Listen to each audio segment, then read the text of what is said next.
श्री भगवान बोले, सुंदरी सुनो, मैं गीता में अपनी स्थिति का वर्णन करता हूँ। क्रमशः 5 अध्यायों को तुम 5 मुख जानो, 10 अध्यायों को 10 भुजाएं समझो तथा 1 अध्याय को उदर और 2 अध्यायों को दोनों चरण कमल समझो। इस प्रकार यह 18 अध्यायों की वांग्मयी ईश्वरी मूर्ति ही समझनी चाहिए। यह ज्ञान मात्र से ही महान पातकों का नाश करने वाली है। जो उत्तम बुद्धि वाला पुरुष गीता के 1 या आधे अध्याय का अथवा 1 आधे या चौथाई श्लोक का भी प्रतिदिन अभ्यास करता है, वह सुशर्मा के समान मुक्त हो जाता है। श्री लक्ष्मी देवी ने पूछा, देव, सुशर्मा कौन था, किस जाति का था और किस कारण से उसकी मुक्ति हुई? श्री भगवान बोले, प्रिय, सुशर्मा बड़ी खोटी बुद्धि का मनुष्य था। पापियों का तो वह शिरोमणि ही था। उसका जन्म वैदिक ज्ञान से शून्य एवं क्रूरतापूर्ण कर्म करने वाले ब्राह्मणों के कुल में हुआ था। वह न ध्यान करता था, न जप, न होम करता था, न अतिथियों का सत्कार। वह लंपट होने के कारण सदा विषय के सेवन में ही आसक्त रहता था। हल जोतना और पत्ते बेचकर जीविका चलाता था। उसे मदिरा पीने का व्यसन था तथा वह मांस भी खाया करता था। इस प्रकार उसने जब अपने जीवन का दीर्घ काल व्यतीत कर लिया, एक दिन मूढ़ बुद्धि सुशर्मा पत्ता लेने के लिए किसी ऋषि की वाटिका में घूम रहा था। इसी बीच में काल रूपधारी काले सांप ने उसे डस लिया। सुशर्मा की मृत्यु हो गई। तदंतर वह अनेक नरकों में जा वहां की यातना भोग कर मृत्युलोक में लौट आया और वहां बोझ ढोने वाला बैल हुआ। उस समय किसी पंगु ने अपने जीवन को आराम से व्यतीत करने के लिए उसे खरीद लिया। बैल ने अपनी पीठ पर पंगु का भार ढोते हुए बड़े कष्ट से 7-8 वर्ष बिताए।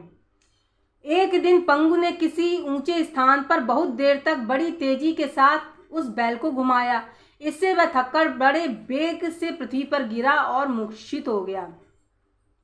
उस समय वहां कुतूहलवश आकृष्ट हो बहुत से लोग एकत्रित हो गए। उस जन समुदाय में किसी पुण्यात्मा व्यक्ति ने उस बैल का कल्याण करने के लिए उसे अपना पुण्य दान दिया।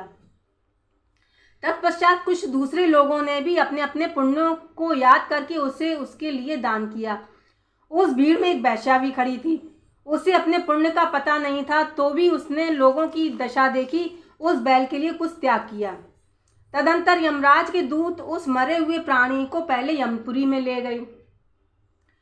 वहां यह विचार कर कि यह वैश्या के दिए हुए पुण्य से पुण्यवान हो गया है, उसे छोड़ दिया गया।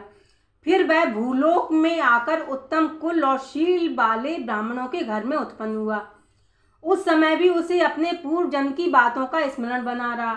बहुत दिनों के बाद अपने अज्ञान को दूर करने वाले कल्याण तत्व का जिज्ञासु होकर वह उस वैश्या के पास गया और उसके दान की बात बतलाते हुए उससे पूछा, तुमने कौन सा पुण्य दान किया था? वैश्या ने उत्तर दिया, वह पिंजरे में बैठा हुआ तोता प्रतिदिन कुछ पढ़ता है, उससे मेरा अंतःकरण पवित्र हो गया है। उसी का पुण्य मैंने तुम्हारे लिए दान किया था। उसके बाद उन दोनों ने तोते से पूछा। तब उस तोते ने अपने पूर्व जन्म का स्मरण करके प्राचीन इतिहास कहना आरंभ किया। शुक बोला, पूर्व जन्म में मैं विद्वान होकर भी विद्वता के अभिमान से मोहित रहता था। मेरा राग द्वेष इतना बढ़ गया था कि मैं गुणवान विद्वानों के प्रति भी ईर्ष्या भाव रखने लगा। फिर समयानुसार मेरी मृत्यु हो गई और मैं अनेकों घृणित लोकों में भटकता फिरा। उसके बाद इस लोक में आया। सदगुरु की अत्यंत निंदा करने के कारण तोते के कुल में मेरा जन्म हुआ। पापी होने के कारण छोटी अवस्था में ही मेरा माता पिता से वियोग हो गया। एक दिन मैं ग्रीष्म ऋतु में तपे हुए मार्ग पर पड़ा था। वहां से कुछ श्रेष्ठ मुनि मुझे उठा लाए और महात्माओं के आश्रम के भीतर एक पिंजरे में उन्होंने मुझे डाल दिया। वहीं मुझे पढ़ाया गया। ऋषियों के बालक बड़े आदर के साथ गीता के प्रथम अध्याय की आवृत्ति करते थे। उन्हीं से सुनकर मैं भी बारंबार पाठ करने लगा। इसी बीच में एक चोरी करने वाले बहेलिया ने मुझे वहां से चुरा लिया। तत्पश्चात इस देवी ने मुझे खरीद लिया। यही मेरा वृत्तांत है। जिससे मैंने आप लोगों को बता दिया। पूर्व काल में मैंने इस प्रथम अध्याय का अभ्यास किया था, जिससे मैंने अपने पाप को दूर किया है। फिर उसी से इस वैश्या का भी अंतःकरण शुद्ध हुआ है और उसी के पुण्य से ये द्विज श्रेष्ठ सुशर्मा भी पाप मुक्त हुए हैं। इस प्रकार परस्पर वार्तालाप और गीता के प्रथम अध्याय के महात्म्य की प्रशंसा करके वे तीनों निरंतर अपने अपने घर पर गीता का अभ्यास करने लगे।